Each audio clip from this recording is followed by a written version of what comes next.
welcome. Today's a very special show for me because we are showcasing makeup from a man that I believe is one of the greatest makeup artists of all time, Kevyn Aucoin. Now, Kevyn is no longer with us. However, his makeup line continues on and he has very high quality items. The most interesting thing about Kevyn is his story, and I'm going to first talk about that. In my demo, I'm actually going to be using this kit, but I think in this kit, this is a Candlelight kit, I think I'm going to light the candle. What I'm going to do is take this candle out and light it in his honor during this particular show.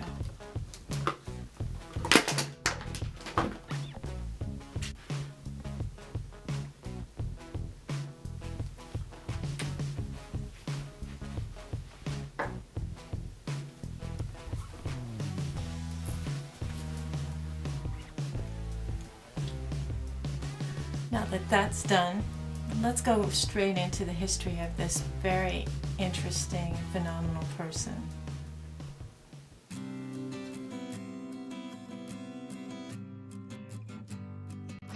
In the winter of 1961, Nelda May Sweat was very nervous. She was 16 and she's discovered that she's pregnant. She's terrified. She tells her boyfriend, high school football star Jerry Burch, that the baby is his, but he denies any involvement, and they break up. She's heartbroken, and even more so scared, because she has to tell her very strict, very religious parents that she has this condition. They made her pack her bags, and she had to go and stay at St. Anne's Home for Unwed Mothers, which was a division of the Catholic Charities. Now she was forced to continue the pregnancy, give birth, and give up her baby for adoption.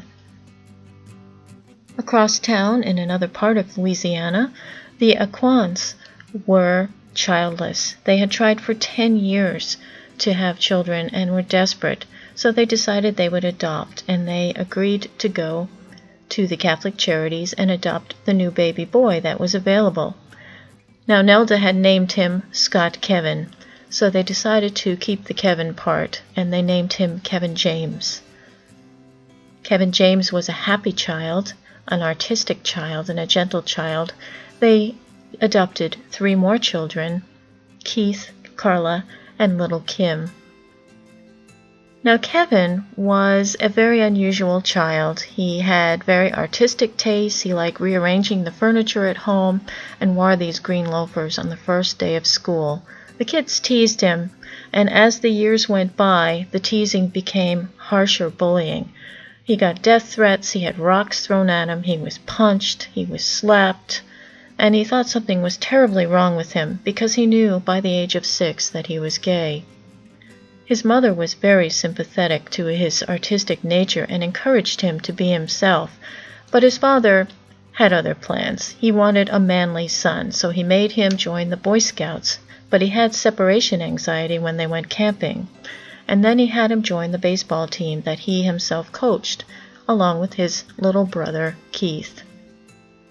Kevyn was a mess. He was an outsider, he wasn't loved in a homophobic society, and he found refuge in art. And he found his mother's orange lipstick one day and made up his 6-year-old sister, Carla. He did a great job. He had memorized the pictures of the models in the magazines he had read in the drugstore, especially Vogue magazine. Now, he couldn't afford more makeup, so he actually had to shoplift it. Later, guilt would have him stop, and he would actually earn money to pay for it.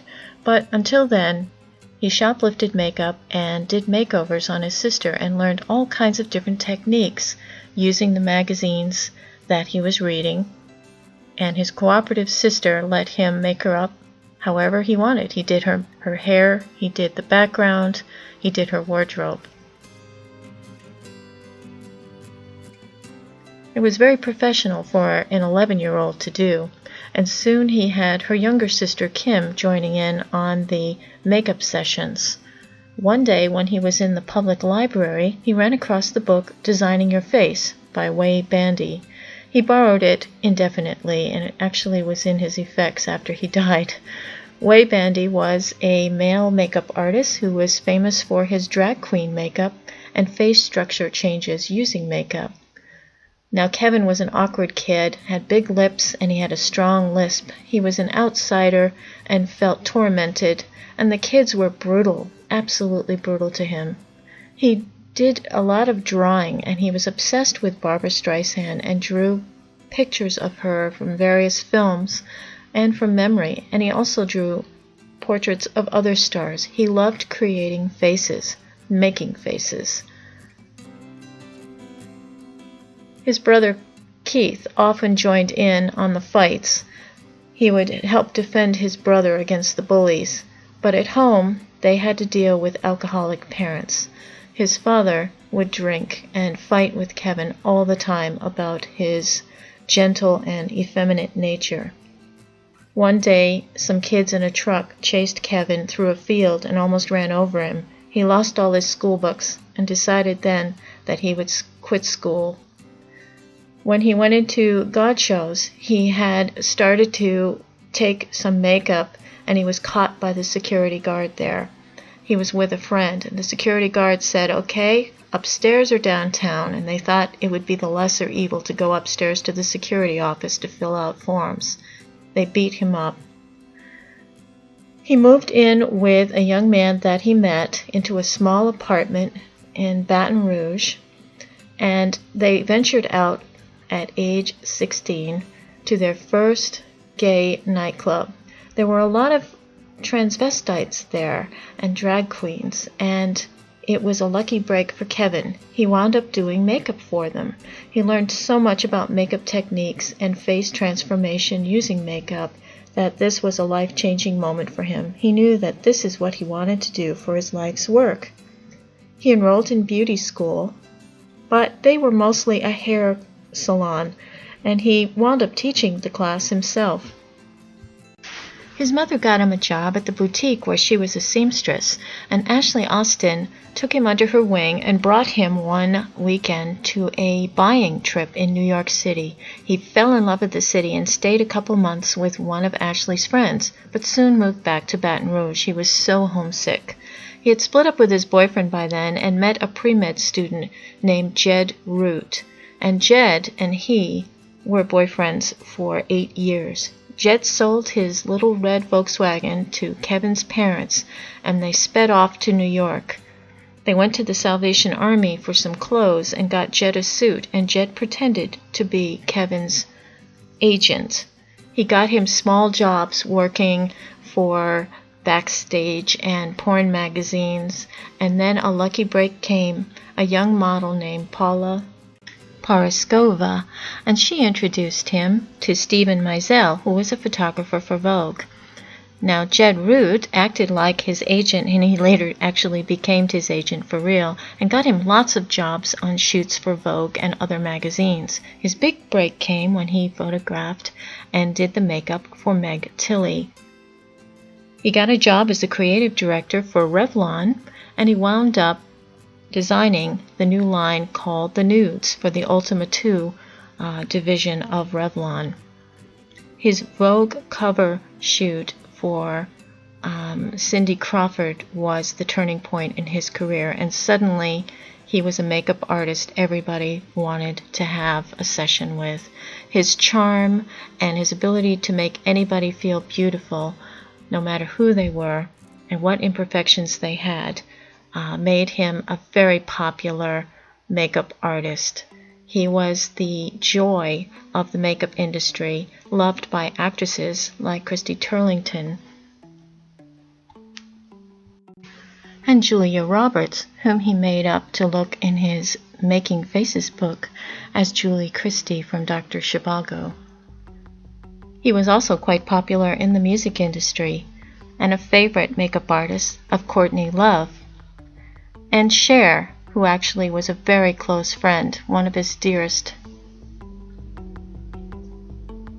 And he also did makeup for Madonna for several of her videos, and Janet Jackson, who used him for her album cover, and he actually shot the cover photo as well.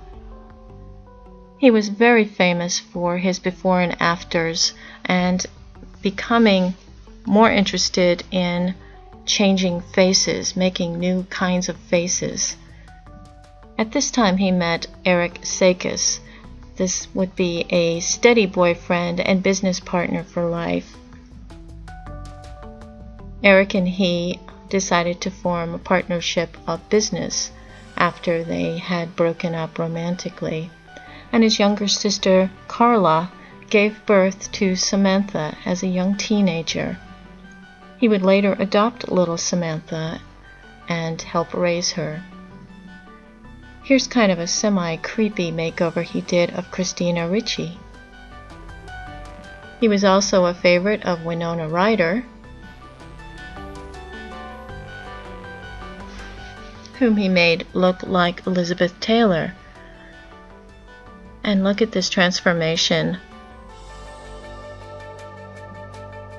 of this young girl into Cher.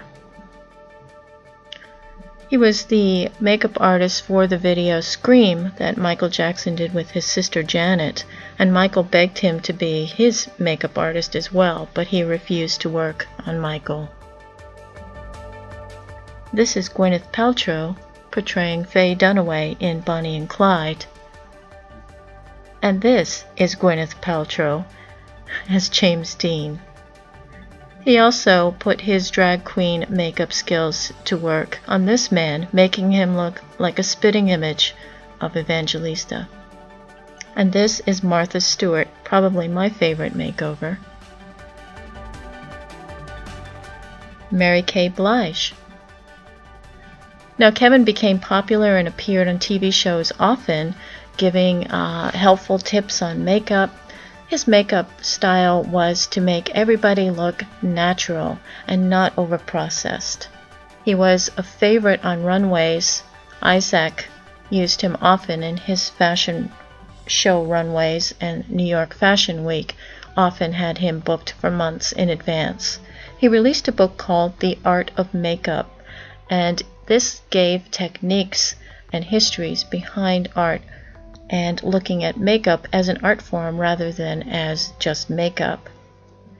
He released 2 coffee table books. One was called Making Faces, and then later Face Forward. And here I am glancing through the books, showing you interesting tidbits out of the book. This is a man he made look like this. And that's Lisa Marie Presley as Marilyn Monroe. And there's Cher. Now he shows you how you do these techniques as well. There's Tori Amos, who is a very close friend of his. And there I am just looking. And that's his mom. He loved making up his mom. There's Tina Turner, Gina Rowland, Kate Moss, and Jewel, the singer.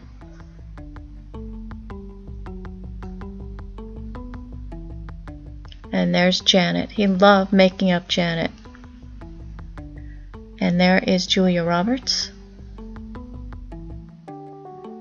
Winona Ryder, and that's Isabella Rossini as Barbra Streisand. And there's Gwyneth Paltrow as herself. And here's the other book, Face Forward. Madonna, Julianne Moore, Winona Ryder again, and this is Hilary Swank as Raquel Welch in a transformation, and there's his friend as Sophia Loren, and there's Celine Dion as Maria Callas, and that's Winona Ryder as Liz Taylor, and Gwyneth Paltrow as James Dean. And this actress is both parts. Both Clark Gable and Carole Lombard is the same woman. And of course, Kevyn loved to do his sister. This is his sister Carla, and this is his other sister Kim. Now both of them live in a trailer park in Louisiana across from each other. Now we all know this drawing, but did you know that Kevyn is the one who created it, and it based it on his sister. This drawing shows contouring and highlighting to create faces, and it was made famous by Kim Kardashian, who used this method. We talk about it still on YouTube. Kevyn was friends with everyone, Gwyneth Paltrow, Hilary Swank, and he got his dream in 1993. Here he is doing makeup on Barbra Streisand. He got a job also as a columnist for Allure magazine, and he made the mistake of calling the NRA, the National Rifle Association, a bunch of morons, and they got so much hate mail, he actually got death threats. Kevyn did the makeup for Steel Magnolias and for the poster for it, and Shirley MacLaine loved her makeup so much she slept in it. He did the makeup for Audrey Hepburn for the Revlon Most Unforgettable Women campaign, and he said he was so scared he said the Serenity Prayer over and over again while he did her makeup. She would later book him for all of her personal appearances makeup. Kevyn had been searching for his biological parents because he wanted to know where he came from. He finally met them in 1993 after having an investigator track them down. He met his brothers and sisters and found that his mother had named her 2 sons Kevyn and Keith, just like he was. There was no A-list superstar that Kevyn had not done the makeup for, and he actually also did wedding makeup for many celebrities, such as Tori Amos, and he stayed at her home often. He also did the makeup for the wedding of Sharon Stone, who was also a close friend. And he did stage makeup, such as this one. And, on a humorous note, he did the drag makeup for Dennis Rodman in his book, Bad as I Wanna Be. Kevyn made an appearance as himself on Sex and the City for the New York Fashion Week episode where Carrie was a model. He did her makeup in that particular episode, and you could see him in that. He also was on the Oprah show in a special fashion edition, and he was in the campy film Zoolander. Now, he was out about his gayness, and he was very supportive of gay teens, and so he was given an honorary degree from the Harvey Milk School. In 1999, at a nightclub, he met a young man named Jeremy Antunes. They fell instantly in love and were a fabulous couple together. They were inseparable, and they went to Hawaii. Kevyn proposed, and they had a somewhat unofficial marriage ceremony where they exchanged rings and they exchanged vows. Kevyn would then refer to Jeremy as his husband from that moment on. They adopted his sister Carla's little girl, Samantha, who was then 14. This is her with Tori Amos. His relationship with his parents improved, and they actually opened a chapter of the PFLAG, Parents, Families, and Friends of Lesbians and Gays, in their hometown to help bring awareness to a homophobic city. It was Kevyn's dream to have a makeup line all of his own, and he, with his ex, Eric, decided to open the Kevyn Aucoin Beauty cosmetic line. Eric was the president and creative director and ran the company for him. He trusted him with that kind of thing, even though they were no longer romantically involved. The makeup is high quality and a wonderful assortment of colors and textures, all designed and created by Kevyn. Kevyn wasn't feeling very well. He had severe headaches, and he was also in joint pain all the time. He did the makeup for Liza Minnelli's wedding to David, and after so, he was diagnosed with a very strange pituitary gland tumor. Now, this affected growth and made him grow over 2 inches inside of 2 years. While helping Cher on her video, it was delayed for 2 days because he kept passing out from the overdosing of the painkillers. He went to rehab. He had an awful time. He was constantly lethargic, and it put a strain on his marriage to Jeremy. Jeremy begged him to please go back to rehab, and he refused. Jeremy and Kevyn fought quite a bit about this, and Jeremy tried to take the pills away from him at one point. So he said he was going to give him the ultimatum. He'd leave him for a week so he could see what it was like, life without him, and to please stop taking the painkillers and go back to rehab. Kevyn did not, and in fact, he wound up overdosing on the Tylenol-based pills and wound up on a ventilator. When Jeremy returned, Kevyn only had 4 days left to live. Kevyn Aucoin died on May 7, 2002. His mother, totally grief-stricken, came up and seized the house and all of Kevyn's possessions and had him cremated and buried in the cemetery that was near their home in Louisiana. They had become quite close with Eric Sakis when Kevyn was a couple with him, and so they let Eric make the decisions and totally ignored Jeremy. Little Samantha was sent back home to live with her mother. Jeremy fought to have Kevyn's ashes scattered over the Hawaiian beach where they were married, but the mother said no. Ironically, she died only months later, the same year. There's a book that was released about Kevyn's life called Kevyn Aucoin, A Beautiful Life, and his makeup company still continues to thrive, run by Eric Sakis. There's also a website where you can see interactive videos that use all of the processes that Kevyn used in makeup.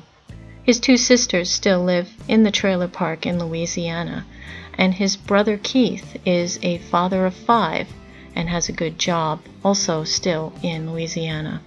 Tori Amos, who knew Kevyn very well, wrote a song called Taxi Ride, which paid homage to Kevyn's situation and how his mother became greedy after his death. All of Hollywood was rocked when Kevyn passed away, and we will surely miss this wonderful man. At age 40, he was taken from us way too soon. Rest in peace, my friend.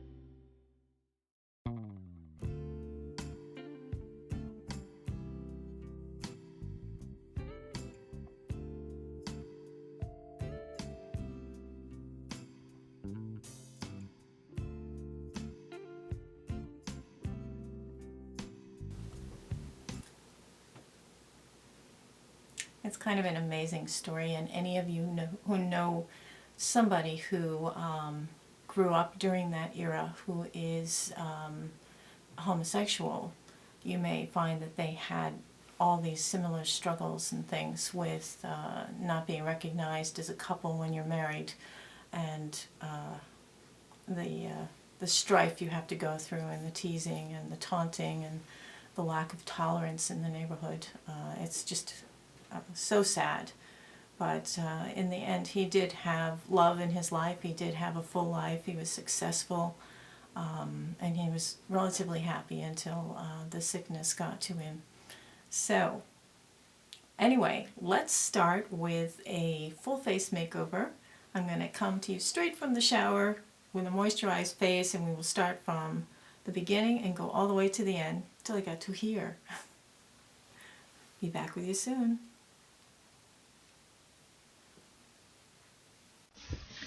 Here's the whirlwind tour of Kevyn Aucoin makeup, but I'm going to have to start with another brand because not all of my hotlook.com items came. This is the IT Cosmetics No. 50 Serum Primer.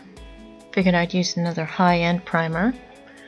And now I'm using for behind the scenes eye primer for my eye primer from Lorac.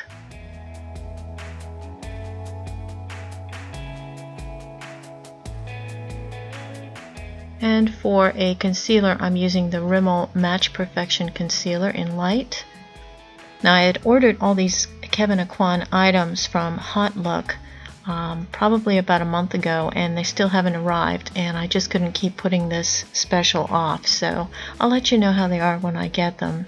I've been very pleased with the Kevyn Aucoin makeup I do have. Just blending that out with my ring finger there around the St. Bernard lines. Okay, having some coffee, and that's my Big E mug. The Big E fair, which lasts for 17 days, has started.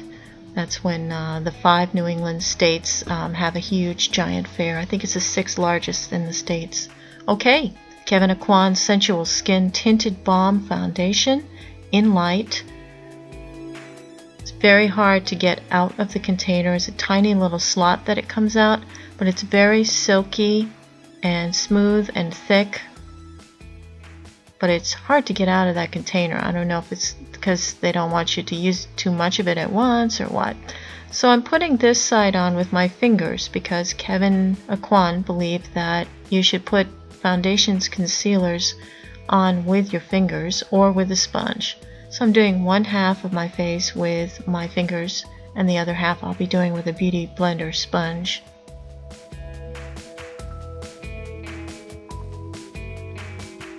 And I'm using a Real Techniques Beauty Blender sponge, which I really love. Now the color's a pretty good match, even though the lighting in that room makes my face look a little bit lighter. I will definitely be correcting that with the bronzer and the blush and the glow powder. Now this is the Cream Glow blush, and it's Tansoleil. And even though it is a cream, I'm using a duo fiber brush to put that on. It's a very, very smooth application. For a cream blush, it blends really nicely. It's sort of a peachy color. Putting a little in the 10 and 2 on my eyes just to add a little sunshine, and just adding a little bit at a time. It's always better to just add a little at a time. Going into the sculpting powder, and this stuff is world famous, and I absolutely love this. It is a brownish reddish gray color, perfect contouring color. There I am making the fish face, just blending it out a little bit. Now it doesn't look orangey or red like a dark blush. It looks more like an actual shadow on the face, so it's a true sculpting powder. This runs around $44, so it is a little high. If you see it ever on hotlook.com, you might want to pick it up. It's really hard to get it for less than that.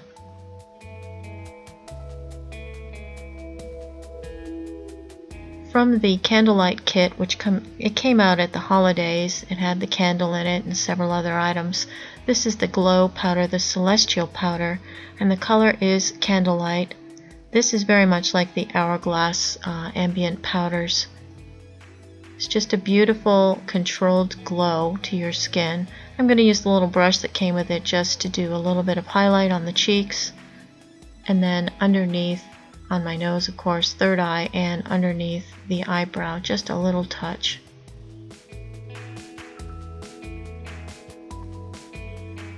Kevyn was all about a natural look with not too much buildup or excess, so I'm trying to sort of honor the way he would have done the makeup.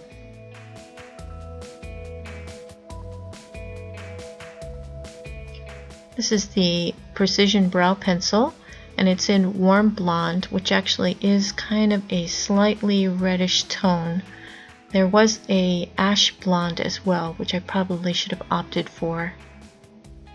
Goes on very smoothly, and you can turn it up to get more product out. The other end of this pencil is a brush, so you can brush out the lines that you create. There I go. I don't like too big of a brow.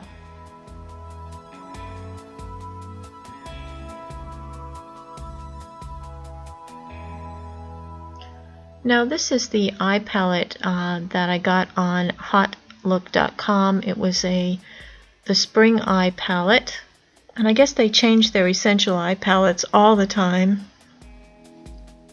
This one has all light colors in it and sort of a medium light blue and a medium light green. So I'm really just going to use this particular palette on my lid and inner eye corners. The eyeshadow is really silky and goes on nicely. It's very nicely pigmented, blendable. Just going to use a little of that green in my color bar area, just a little stripe of it because it goes a long way. Now I'm going to use the sculpting powder again, but this time as a crease eyeshadow because it is absolutely perfect in the crease area. It's not too light, not too dark, and it's matte, and it just blends like a dream.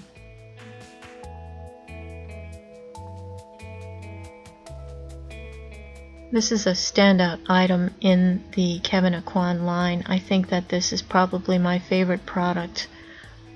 Although the Tinted Balm was really a nice foundation.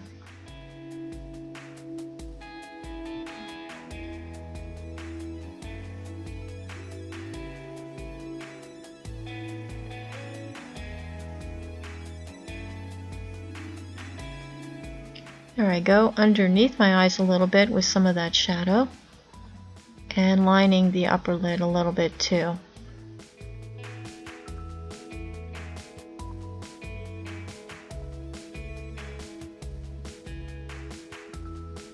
Moving on to the limited edition number 8 Essentials palette. This is in the Candlelight kit that came with the candle that's on in the background there. I'm just using that dark plum taupey shade in the corners of my lower lid, right up to the crease. And it blends really nicely.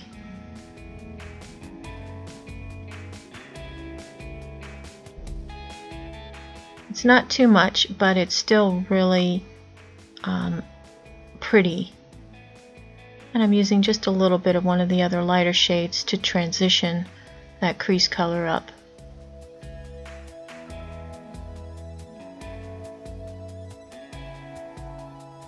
Back to the kit.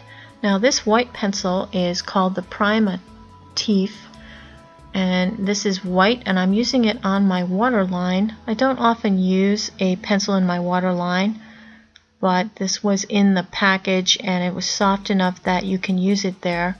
It just brightens up your eyes when you're hungover or tired.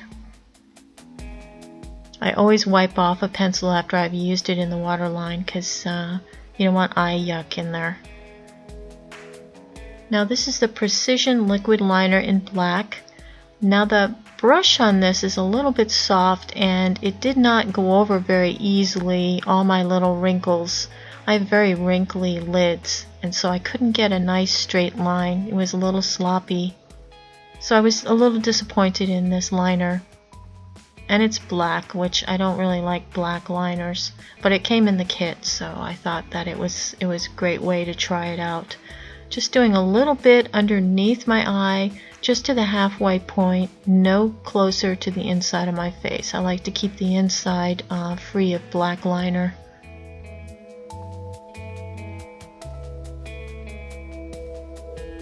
Somewhat of a wing, but more of a bat wing. Using a little of that e.l.f. eye makeup remover pen just to take some of the mistake out. Now I'm curling my lashes with my Tarte eyelash curler. I took the little snake charm off of it.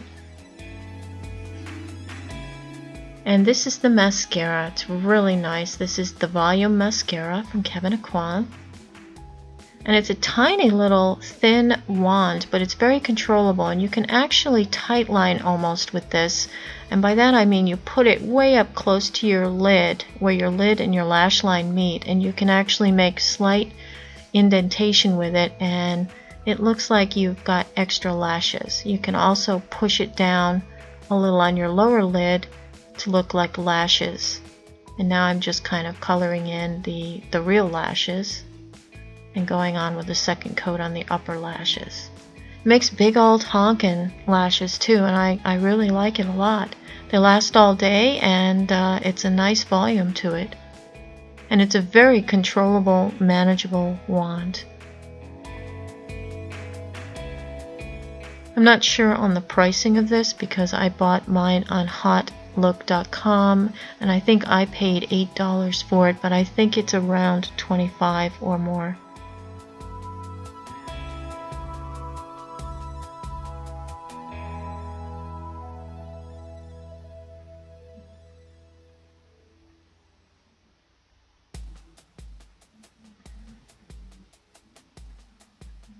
Okay, moving on to the lips. Whoops, a little bit more of that e.l.f. makeup remover pen. A little bit sloppy with the mascara. This is the Essence lip liner in the Nude is the color.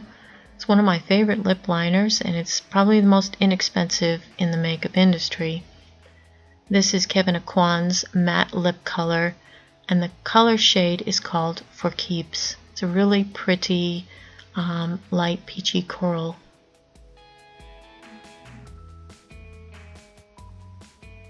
Now, even though it is a matte shade, it goes on very creamy and it feels moisturizing. There I am, fixing my hair, all set. And there you have it, the Kevyn Aucoin look.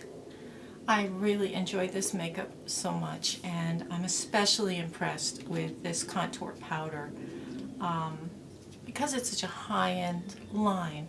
If you're going to invest in pieces, I know that hotlook.com, that website, they often will feature Kevyn Aucoin products for half or even less off of the normal price. And if you would get nothing else, try this contour powder. This is the medium contour powder.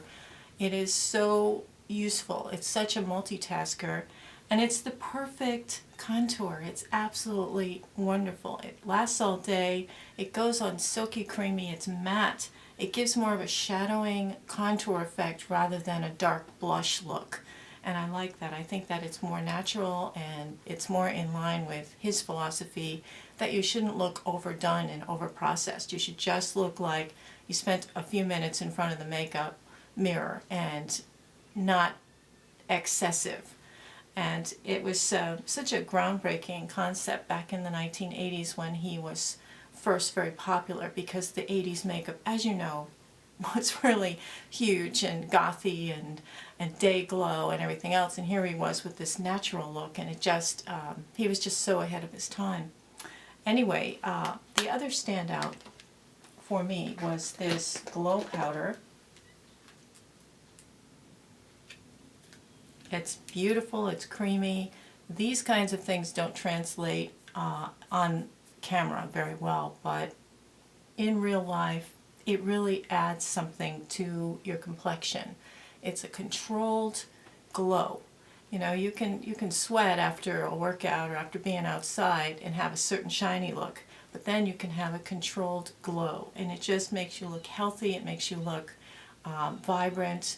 It gives dimension to your face, and it helps your face from looking flat after you put just foundation on. So I love this.